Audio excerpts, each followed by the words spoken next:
혹시 모션 데스크 구입을 고민 중이라면 제 영상에 모션 데스크 선택 전 꼭 확인해야 하는 기준을 보시고 구매하는 게 맞는지 한번 체크해 보세요. 제가 4가지 키워드로 정리해 봤어요.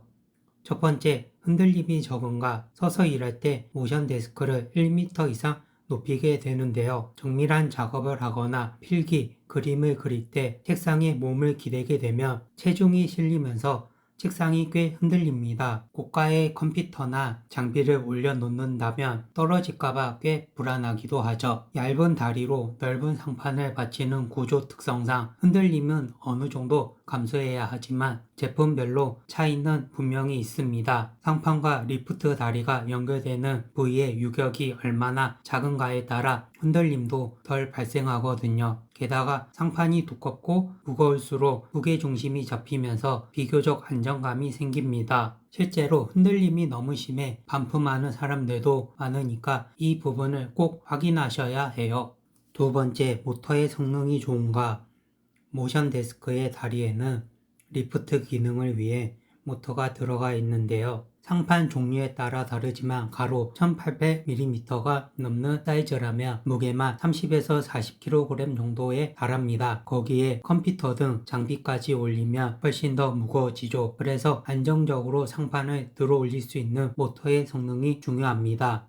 모터 개수에 따라 싱글 모터, 듀얼 모터, 쿼드 모터 등이 있습니다. 싱글 모터 제품은 가격이 저렴하지만 한쪽으로 기우는 오작동이 종종 있는 편이라 대다수 제품들은 양쪽 다리에 모터가 각각 들어있는 듀얼 모터를 적용합니다. 드물게 쿼드 모터가 들어간 제품은 성능도 좋고 흔들림도 덜 하지만 가격이 훨씬 비쌉니다. 모션 데스크 모터로 가장 유명한 회사는 리락이 있습니다. 원래 의료용 전기 모터를 제조하는 기업으로 모션 데스크 모터 분야의 원조이자 가장 뛰어난 성능을 자랑합니다. 그 외에도 130년이 넘는 독일 엔지니어링 기술력과 강력한 내구성을 가진 보쉬 모터를 사용하는 제품들도 있으니 함께 눈여겨보시면 좋습니다. 세 번째, 상판이 두껍고 견고한가. 책상 상판은 천연 목재인지 합성 목재인지에 따라 가격 차이가 많이 납니다. 자연스러운 질감이 있는 천연 목재가 고급스럽긴 하지만 대부분 수분에 약하고 나무 종류에 따라 단점이 있는데요. 예를 들어 소나무는 무른 편이라 손톱으로 눌러도 파일 수 있고 옹이 부분은 강도가 약합니다. 원목 제품은 변형이 쉬워서 오래 쓰다 보면 유격이 커질 수도 있죠. 반면 합성 목재는 고급스러움은 덜하지만 천연 목재보다 가격이 저렴하고 내습성과 내구성이 강합니다. 다만 접착제를 사용하기 때문에 유해 물질이 나올 수 있어 꼭 친환경 자재 인증을 확인해야 하는데요. 상판은 두껍고 묵직할수록 흔들림이 적어지므로 최소 24mm 이상의 두께를 추천드립니다. 네 번째, 최고 높이 조절 범위는 어디까지인가? 사실 저는 앞서 말씀드린 기준들보다 이 네 번째 기준을 가장 중요하게 생각합니다. 아무리 모터가 좋고 흔들림이 없어도 내 몸에 맞지 않으면 모션 데스크를 쓰는 의미가 완전히 사라지거든요. 보통 서서 일할 때 얼마나 높이 올라가는지만 보는데 진짜 핵심은 얼마나 낮게 내려가는가입니다. 일반적인 기성 책상 높이가 보통 72에서 74cm 정도인데요. 키가 170 초반이거나 그 이하인 분들이 이 높이에 앉으면 어깨가 솟아오르고 팔꿈치와 손목이 꺾여서 목 어깨 통증이 그대로 남습니다. 발바닥이 바닥에 편안하게 닿고 바른 자세로 타이핑을 하면서 최저 높이가 적어도 65 이하, 가능하면 60에서 62 수준까지 쑥 내려가는 3단 리프트 제품을 고르셔야 합니다. 반대로 키가 180 이상으로 크신 분들은 서 있을 때 책상이 최소 110에서 115 이상은 시원하게 올라가 줘야 허리를 꼿꼿이 펴고 작업할 수 있는데요. 그래서 모션 데스크를 고를 때 단순히 높이 조절이 된다는 말만 믿지 마시고 내 앉은 키와 선 키를 모두 커버할 수 있는 가동 범위를 가졌는지 스펙표에서 최고 높이를 반드시 먼저 확인하셔야 합니다. 이 네 가지 외에 구매 시 꼭 신경 써야 할 부분은 있습니다. 모션 데스크는 모터를 사용하는 전동 제품이라 쓰다 보면 고장이 날 수 있거든요. 가격대는 20에서 30만원대부터 수백만원에 이르기까지 다양한데요. 케이블 트레이나 배선 덕트 같은 옵션을 추가하고 설치비까지 포함하면 기본 가격보다 10만원 이상 더 붙기 때문에 현실적으로 좋은 제품을 사려면 어느 정도 투자가 필요합니다. 그리고 옵션으로 바퀴를 추가할 수 있는 제품들도 있는데 바퀴는 정말 비추합니다. 책상을 자주 이동할 일도 없을 뿐더러 바퀴가 달리면 바닥과 닿는 면적이 좁아져 흔들림이 훨씬 더 심해지는데요. 이러한 기준으로 제가 찾은 모션 데스크가 있는데 어떤 제품인지 궁금하시다면 고정 댓글을 확인해 보시고요. 오늘 영상이 여러분에게 도움이 되었으면 정말 좋겠습니다.